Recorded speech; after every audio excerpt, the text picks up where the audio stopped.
raporti i kostove dhe shpenzimeve të një biznesi është një element që është individual për çdo sipërmarrje dhe çdo biznes në varësi të madhësisë, volumit të xhiros apo dhe të ardhurat dhe fitimeve të përgjithshme. Unë mendoj që çdo biznes normal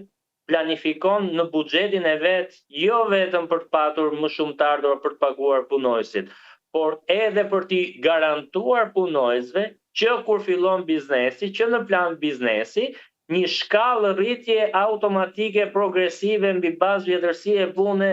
vit pas viti, gjë që e ka dhe duhet ta ketë, se sa e ka kjo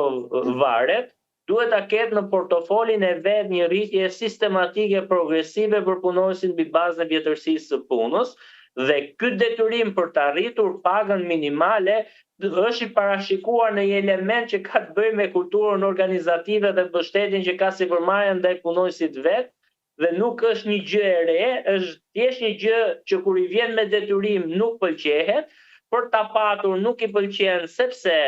është kosto e cilëson punojësin si kosto dhe shpenzim të shtuar, përfshirë dhe pagën që duhet i rrisë, gjë që në një mënyrë apo në një tjetër duhet gjetur një mesme e artë apo një ekuilibër mes asaj çfarë kërkon një sipërmarrje dhe asaj çfarë i pëlqen apo jo, t'i vi me detyrim apo duhet ta bëj vetë.